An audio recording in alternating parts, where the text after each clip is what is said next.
Hi hello ನಮಸ್ಕಾರ ವೀಕ್ಷಕರೇ, ನಾನು ನಿಮ್ಮ ಪ್ರೀತಿಯ ಡಾಕ್ಟರ್ ಸಂಹಿತಾ ಉಪಾಧ್ಯಾಯ. ಎಲ್ಲರೂ ಕ್ಷೇಮವಾಗಿದ್ದೀರಾ, ಆರೋಗ್ಯವಾಗಿದ್ದೀರಾ ಎಂದು ಭಾವಿಸ್ತೇನೆ ವೀಕ್ಷಕರೇ. ಸೊ ಎಲ್ರಿಗೂ ಕೂಡ ಶುಭ ದಿನವನ್ನು ಕೋರ್ತಾ ಇವತ್ತಿನ ಒಂದು ವಿಡಿಯೋನ ಸ್ಟಾರ್ಟ್ ಮಾಡೋಣ. ಸೊ ಇವತ್ತಿನ ವಿಡಿಯೋ ಅಂದರೆ ಕಂಪ್ಲೀಟಾಗಿ ಗೃಹಲಕ್ಷ್ಮಿ ಬಗ್ಗೆ. ಸೊ ಒಂದು ಗೃಹಲಕ್ಷ್ಮಿ ಈ ಒಂದು ಹಣವೇನಿದೆ ಅದನ್ನು ಬೇಗನೆ ಅತಿ ಶೀಘ್ರವೇ ನಾವು ಬಿಡುಗಡೆ ಮಾಡ್ತೇವೆ. ಅದು ಈ ದಿನದೊಳಗೆ ಗೃಹಲಕ್ಷ್ಮಿ ಹಣ ಜಮೆ ಮಾಡ್ತೇವೆ. ಯಜಮಾನಿಯರಿಗೆ ಗುಡ್ ನ್ಯೂಸನ್ನು ಕೊಟ್ಟಿದ್ದಾರೆ ಸಚಿವೆ ಹೆಬ್ಬಾಳ್ಕರ್ ಅವರು. ಸೊ ಬಿಗ್ ಅಪ್ಡೇಟ್ ಇಲ್ಲಿದೆ. ಈ ಒಂದು ವಿಡಿಯೋನ ಕಂಪ್ಲೀಟಾಗಿ ನೋಡಿ, ಸೊ ಅದ್ರ ಬಗ್ಗೆ ತಿಳ್ಕೊಳ್ಳಿ ಅಂತ ಹೇಳ್ತಾ ಇವತ್ತಿನ ಒಂದು ವಿಡಿಯೋನ ಸ್ಟಾರ್ಟ್ ಮಾಡೋಣ. ಸೊ ಅದಕ್ಕಿಂತ ಮುಂಚೆ ನೀವಿನ್ನೂ ಕೂಡ ನನ್ನ ಚಾನಲ್ಗೆ ಸಬ್ಸ್ಕ್ರೈಬ್ ಆಗದೆ ನೋಡ್ತಾ ಇದ್ದರೆ ಪ್ಲೀಸ್ ಸಬ್ಸ್ಕ್ರೈಬ್ ಆಗಿ, ಲೈಕ್ ಮಾಡಿ, ಕಮೆಂಟ್ ಮಾಡಿ, ಹಾಗೆ ಸಪೋರ್ಟ್ ಕೂಡ ಮಾಡಿ ಅಂತ ಹೇಳ್ತೇನೆ. ಓಕೆನಾ? ಸೊ ಕರ್ನಾಟಕ ಸರ್ಕಾರದ ಪ್ರಮುಖ ಯೋಜನೆಯಾದ ಗೃಹಲಕ್ಷ್ಮಿ ಮಹಿಳಾ ಸಬಲೀಕರಣ ಕಾರ್ಯಕ್ರಮದಡಿಯಲ್ಲಿ ಲಕ್ಷಾಂತರ ಮಹಿಳೆಯರಿಗೆ ಮಾಸಿಕ 2,000 ನಗದು ಸಹಾಯಧನ ನೀಡಲಾಗ್ತಿದೆ. ನಿಮಗೆಲ್ಲರಿಗೂ ಗೊತ್ತೇ ಇರುವ ವಿಚಾರ ಅಲ್ವಾ? ಸೊ ಇತ್ತೀಚೆಗೆ ಮಹಿಳಾ ಮತ್ತು ಮಕ್ಕಳ ಅಭಿವೃದ್ಧಿ ಸಚಿವೆ ಲಕ್ಷ್ಮೀ ಹೆಬ್ಬಾಳ್ಕರ್ ಅವರು ಮೇ ಮತ್ತು ಜೂನ್ ತಿಂಗಳ ಹಣದ ಬಗ್ಗೆ ಪ್ರಮುಖ ಮಾಹಿತಿಯನ್ನು ನೀಡಿದ್ದಾರೆ. ಸೊ ನಮಗೆಲ್ಲರಿಗೂ ಗೊತ್ತೇ ಇದೆ. ಸೊ ಎಲ್ಲಿಂದ ಹಣ ಬಂದಿಲ್ಲ ಅಂದರೆ 20ನೇ ಕಂತಿನ ತನಕ ಹಣ ಬಂದಿದ್ದೆ, ಇನ್ನು 21, 22, 23ನೇ ಕಂತಿನ ಹಣ ಕೊಡಲಿಕ್ಕಿದ್ದಾರೆ. ಅಂದರೆ ಒಟ್ಟು 6,000 ರೂಪಾಯಿ ಅವರು ಬಿಡುಗಡೆ ಮಾಡಲಿಕ್ಕಿದ್ದಾರೆ ಅಂತ ನಮಗೆಲ್ಲರಿಗೂ ಗೊತ್ತೇ ಇರುವ ವಿಚಾರ. ಆದರೆ ಅವರು ಮೊನ್ನೆ ನೀಡಿದಂತಹ ಈ ಒಂದು ಸುದ್ದಿಗೋಷ್ಠಿಯಲ್ಲಿ ಅವರು ಮೇ ಮತ್ತು ಜೂನ್ ತಿಂಗಳ ಹಣದ ಬಗ್ಗೆ ಮಾತ್ರ ಮಾತಾಡಿದ್ದಾರೆ. ಓಕೆನಾ? ಸೊ ಅದ್ರ ಬಗ್ಗೆ ಈ ಒಂದು ವಿಡಿಯೋದಲ್ಲಿ ತಿಳಿಸ್ತೇನೆ. ಆಮೇಲೆ ನಮಗೆ ಈ ಒಂದು ಉಳಿದ ಕಂತುಗಳ ಬಗ್ಗೆ ಮಾತಾಡೋಣ. ಓಕೆನಾ?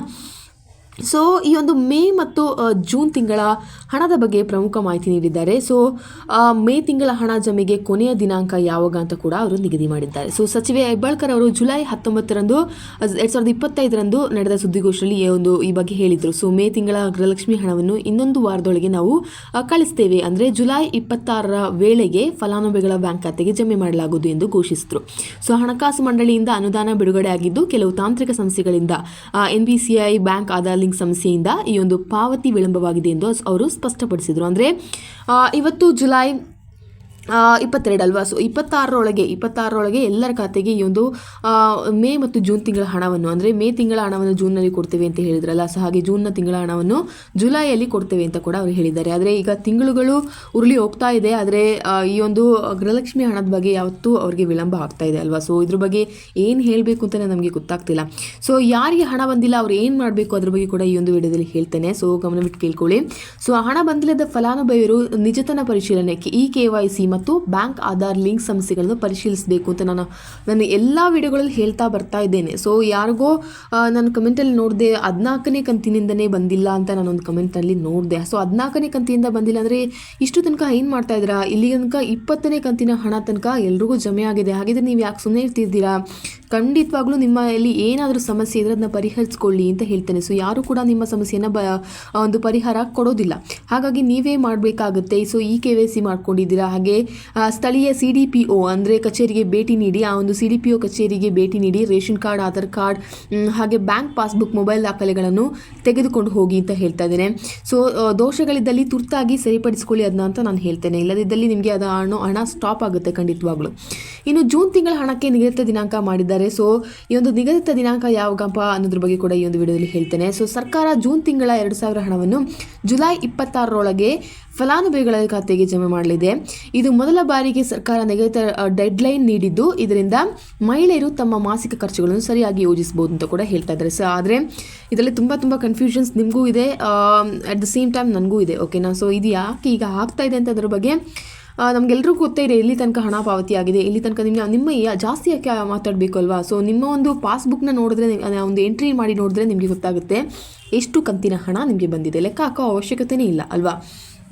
ಸೊ ಇದರ ಬಗ್ಗೆ ಪ್ರತಿಯೊಬ್ಬರು ಕಮೆಂಟ್ ಮಾಡಿ ಅಂತ ನಾನು ಹೇಳಿದ್ದೆ, ಬಟ್ ಸ್ವಲ್ಪ ಜನ ಮಾತ್ರ ಕಮೆಂಟ್ ಮಾಡಿದ್ದಾರೆ. ಸೊ ಅದಕ್ಕಾಗಿ ಹೇಳ್ತಾ ಇದ್ದೇನೆ, ಎಲ್ಲರೂ ಕೂಡ ಕಮೆಂಟ್ ಮಾಡಿ ಅಂತ ನಾನು ಹೇಳ್ತೇನೆ. ಸೊ ಗೃಹಲಕ್ಷ್ಮಿ ಯೋಜನೆ ಪ್ರಮುಖ ವಿವರಗಳು. ಸೊ ಯೋಜನೆ ಹೆಸರು ಏನಪ್ಪ ಅಂತ ಹೇಳಿದ್ರೆ ಗೃಹಲಕ್ಷ್ಮಿ ಸ್ಕೀಮ್. ಲಾಭಾರ್ಥಿಗಳು BPL ಮತ್ತು APL ಕುಟುಂಬದ ಎಲ್ಲರಿಗೂ ಕೂಡ ಕೊಡ್ತಾ ಇದ್ದಾರೆ. ಮಾಸಿಕ 2,000 ರೂಪಾಯಿ ಕೊಡ್ತಾ ಇದ್ದಾರೆ. ನೇರ ಬ್ಯಾಂಕ್ ಖಾತೆಗೆ DBT ಮೂಲಕ ಕೂಡ ಕೊಡ್ತಾ ಇದ್ದಾರೆ. ಆದರೆ ಈ ಒಂದು ಆಧಾರ್ ಲಿಂಕ್ ಬ್ಯಾಂಕ್ ಖಾತೆ ವಾರ್ಷಿಕ ಆದಾಯ ಮಾನದಂಡಗಳನ್ನ ಅನುಸರಿಸಿ ಇದನ್ನು ಕೊಡ್ತಾ ಇದ್ದಾರೆ. ಹಾಗಾಗಿ ನೀವೆಲ್ಲವೂ ಕೂಡ ಈ ಎಲ್ಲ ವಿಷಯಗಳೇನಿದೆ, KYC ಆಗಿರಲಿ, ನಾನೀಗ ಏನು ಹೇಳಿದೆ ಆ ಒಂದು ಎಲ್ಲ ವಿಷಯಗಳನ್ನ ಮಾಡ್ಕೊಳ್ಳಿ ಅಂತ ಹೇಳ್ತೇನೆ. ಸೊ ಹಣ ಬಂದಿಲ್ಲದ್ರೆ ಈ ಒಂದು ಕ್ರಮಗಳನ್ನ ತೆಗೆದುಕೊಳ್ಳಿ. ಇನ್ನು ನಮಗೆ ಬಂದೇ ಇಲ್ಲ, ನಮಗೆ ಲೇಟ್ ಆಗಿದೆ, ಇನ್ನು ಈ ಒಂದು ಹಣ ಬಂದೇ ಇಲ್ಲ ಅಂತ ಹೇಳೋದಾದರೆ ಖಂಡಿತವಾಗ್ಲೂ ನೀವು ಇದನ್ನ ಮಾಡ್ಕೋಬೇಕಾಗುತ್ತೆ. ಸೊ CDPO ಕಚೇರಿಗೆ ದೂರು ನೀಡಿ. ಸೊ ದಾಖಲಾತಿಗಳನ್ನ ಪರಿಶೀಲಿಸ್ತಾರೆ ಅವರು. ಸೊ ಹಾಗಾಗಿ CDPO ಕಚೇರಿಗೆ ದೂರನ್ನು ನೀಡಿ. ಓಕೆನಾ? ಇನ್ನು ತಾಂತ್ರಿಕ ದೋಷಗಳನ್ನು ಸರಿಪಡಿಸಿ, NPCI bank Aadhaar link KYC ಸಮಸ್ಯೆ ಇದ್ದರೆ ಇವುಗಳೆಲ್ಲವನ್ನು ಬೇಗನೆ ಸರಿಪಡಿಸ್ಕೊಳ್ಳಿ ಅಂತ ಹೇಳ್ತೇನೆ. ಇನ್ನು ಹೆಲ್ಪ್ ಲೈನ್ ಸಂಪರ್ಕಿಸಿ, ಗೃಹಲಕ್ಷ್ಮಿ ಯೋಜನೆ ಸಹಾಯ ಕೇಂದ್ರದಿಂದ ಮಾರ್ಗದರ್ಶನ ಪಡೆಯಿರಿ, ಹಾಗೆ ಆ ಒಂದು ಹೆಲ್ಪ್ ಲೈನನ್ನು ಸಂಪರ್ಕಿಸಿ ಅಂತ ನಾನು ಹೇಳ್ತೇನೆ. ಸೊ ಗೃಹಲಕ್ಷ್ಮಿ ಯೋಜನೆಯು ಕರ್ನಾಟಕದ ಮಹಿಳೆಯರ ಆರ್ಥಿಕ ಸ್ವಾತಂತ್ರ್ಯಕ್ಕೆ ದೊಡ್ಡ ಬೆಂಬಲ ಅಂತಲೇ ಹೇಳ್ಬೋದು. ಸೊ ಇಲ್ಲಿ ತನಕ ಅವ್ರು ಏನು ಹಣ ಕೊಟ್ಟಿಲ್ಲ ಅದನ್ನ ಯಾವ ಕಾರಣದಿಂದಲೂ ನಮಗೆ ದೂರಲಿಕ್ಕೆ ಆಗೋದಿಲ್ಲ. ಯಾವ ಸರ್ಕಾರವು ನಮಗೆ ಒಂದೊಂದು ಮಹಿಳೆಯರಿಗೆ 40,000 ಕೊಟ್ಟಿದ್ದಾರೆ ಇದುವರೆಗೂ ಇಲ್ಲ, ಖಂಡಿತವಾಗ್ಲೂ ಕೊಟ್ಟಿಲ್ಲ ಅಲ್ವಾ. ಸೊ ನಮಗೆ ದೂರೋದಕ್ಕೆ ಆಗೋದಿಲ್ಲ, ಅವ್ರ ಮೇಲೆ ಯಾವುದೇ ರೀತಿಯಾದಂತಹ ದೂರನ್ನು ನಾವು ನೀಡ್ತಾ ಇಲ್ಲ ಇಲ್ಲಿ. ಆದರೆ ಅವರಲ್ಲಿ ಈ ಒಂದು ಲೆಕ್ಕಾಚಾರ ತಪ್ಪಿ ಹೋಗಿದೆ ಅಂತ ಮಾತ್ರ ನಾವು ಹೇಳ್ತಾ ಇದ್ದೇವೆ. ಸೊ ಅದನ್ನು ಆದಷ್ಟು ಬೇಗ ಎಲ್ಲ ಹಣವನ್ನು ಅವರು ಎಲ್ಲ ಕಂತುಗಳನ್ನ ಕೊಟ್ಟು ಮುಗಿಸಿದರೆ ನಮಗೆಲ್ರಿಗೂ ಕೂಡ ಒಳ್ಳೆಯದಾಗ್ತಿತ್ತು, ನಿಮಗೆಲ್ರಿಗೂ ಕೂಡ ಒಳ್ಳೆಯದಾಗ್ತಿತ್ತು. ಹಾಗೆ ಆ ಒಂದು ಹಣದಿಂದ ಏನೋ ಒಂದು ಖರ್ಚು ವೆಚ್ಚಗಳನ್ನ ಅವ್ರು ಇಟ್ಕೊಂಡಿರ್ತಾರೆ, ಏನೋ ಒಂದು ವಿಷಯಗಳನ್ನ ಮಾಡಿ ಮುಗಿಸ್ಬೇಕು, ಅಥವಾ ಇದನ್ನು ಮಾಡಬೇಕು ಅದನ್ನು ಮಾಡಬೇಕು, ಈ ಒಂದು ತಿಂಗಳೊಳಗೆ ಈ ಒಂದು ದಿನದೊಳಗೆ ಅದನ್ನ ಕಟ್ಟಿ ಮುಗಿಸ್ಬೇಕು ಅಂತೆಲ್ಲ ಇಟ್ಟಿರ್ತಾರೆ ಪಾಪ. ಸೊ ಅದನ್ನ ಮಾಡ್ಕೊಳ್ಳಿ. ಹಾಗಾಗಿ ಸರ್ಕಾರವೇ ಈ ಒಂದು ಭರವಸೆನ ಕೊಟ್ಟಿದ್ದಾರೆ, ಹಾಗಾಗಿ ಅದನ್ನ ಬೇಗನೆ ಆ ಒಂದು ಭರವಸೆನ ಸಕಾಲಕ್ಕೆ ಅವರು ಒದಗಿಸಿಕೊಡ್ಲಿ ಅಂತ ನಾನು ಹೇಳ್ತೇನೆ. ಓಕೆನಾ. ಸೊ ಗೃಹಲಕ್ಷ್ಮಿ ಯೋಜನೆಯು ಒಂದು ಕರ್ನಾಟಕದ ಮಹಿಳೆಯರ ಆರ್ಥಿಕ ಸ್ವಾತಂತ್ರ್ಯದ ದೊಡ್ಡ ಬೆಂಬಲ ಅಂತಲೇ ನಾನು ಕೂಡ ಹೇಳ್ತೇನೆ. ಮೇ ಮತ್ತು ಜೂನ್ ತಿಂಗಳ ಹಣ ಶೀಘ್ರದಲ್ಲೇ ಖಾತೆಗೆ ಬರಲಿದೆ. ಹಣ ಬಂದಿಲ್ಲದವರು ತಮ್ಮ ದಾಖಲಾತಿಗಳನ್ನು ಪರಿಶೀಲಿಸಿ ಸರ್ಕಾರಿ ಕಚೇರಿಗೆ ಸಂಪರ್ಕಿಸಬಹುದು ಅಂತ ಕೂಡ ಹೇಳ್ತೇನೆ. ಸೊ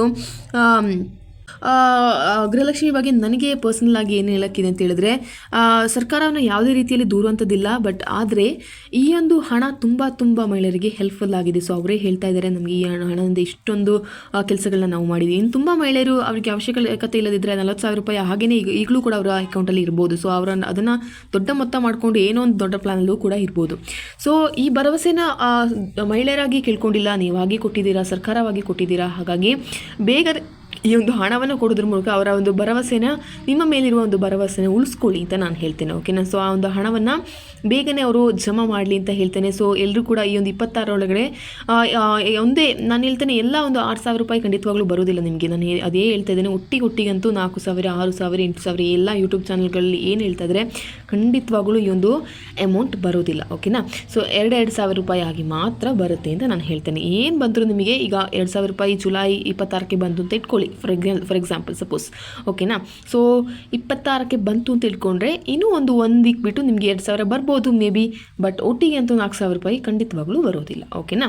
ಸೊ ಇದ್ರ ಬಗ್ಗೆ ಇನ್ನೇನಾದರೂ ಡೌಟ್ ಇದೆ ನನಗೆ ನನ್ನ ಕಮೆಂಟ್ ಬಾಕ್ಸಲ್ಲಿ ನಿಮಗೆ ಕಮೆಂಟ್ ಮಾಡಿ ಹೇಳ್ಬೋದು. ಹಾಗೆ ಎಲ್ಲಿಯ ತನಕ ನಿಮಗೆ ಹಣ ಬಂದಿದೆ ಅದ್ರ ಬಗ್ಗೆ ತಪ್ಪದೇ ಕಮೆಂಟ್ ಮಾಡಿ ತಿಳಿಸಿ ಅಂತ ಹೇಳ್ತಾ ಈ ಒಂದು ವಿಡಿಯೋನಲ್ಲಿ ಸ್ಟಾಪ್ ಮಾಡ್ತೇನೆ. Till then see you, it's me doctor Samhita Upadhyay. ಧನ್ಯವಾದಗಳು. Thank you.